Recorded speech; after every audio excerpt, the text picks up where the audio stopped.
شروع اللہ کے نام سے جو بڑا مہربان اور نہایت رحم کرنے والا ہے۔ اسلامک ہسٹری MB کے ناظرین کو السلام علیکم۔ لیلۃ القدر، قدر کی رات کے بارے میں قرآن و حدیث میں بہت فضائل بیان کیے گئے ہیں۔ اللہ تعالیٰ نے سورہ قدر میں اس رات کی عظمت اور برکات کو واضح کیا ہے۔ قرآن مجید میں لیلۃ القدر میں اللہ تعالیٰ فرماتے ہیں، بے شک ہم نے اس قرآن کو شب قدر میں نازل کیا، اور تمہیں کیا معلوم کہ شب قدر کیا ہے؟ شب قدر 1000 مہینوں سے بہتر ہے۔ اس میں فرشتے اور روح جبرائیل علیہ السلام اپنے رب کے حکم سے ہر کام کے لیے اترتے ہیں۔ یہ رات سراسر سلامتی ہے طلوع فجر تک۔ لیلۃ القدر کے بارے میں چند احادیث بیان کی گئی ہیں۔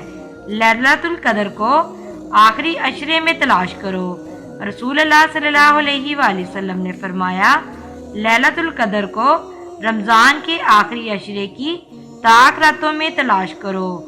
لیلۃ القدر میں عبادت کی فضیلت نبی کریم صلی اللہ علیہ وآلہ وسلم نے بیان کی ہے۔ جو شخص لیلۃ القدر میں ایمان اور ثواب کی نیت سے قیام کرے، اس کے پچھلے تمام گناہ معاف کر دیے جاتے ہیں۔ لیلۃ القدر کی دعا کے بارے میں حضرت عائشہ نے نبی کریم صلی اللہ علیہ وآلہ وسلم سے پوچھا، یا رسول اللہ صلی اللہ علیہ وآلہ وسلم، اگر مجھے معلوم ہو جائے کہ لیلۃ القدر کون سی رات ہے تو میں کیا دعا کروں؟ آپ صلی اللہ علیہ وآلہ وسلم نے فرمایا، اے اللہ، بے شک تو معاف کرنے والا ہے، معافی کو پسند کرتا ہے، بس مجھے معاف فرما۔ یہ رات عبادت کے لحاظ سے 83 سال 4 ماہ سے بہتر ہے۔ فرشتے اور حضرت جبرائیل علیہ السلام زمین پر نازل ہوتے ہیں اور اہل ایمان کے لیے رحمت و برکت کی دعائیں کرتے ہیں۔ اس رات میں اللہ تعالیٰ کی خاص رحمت اور مغفرت نازل ہوتی ہے۔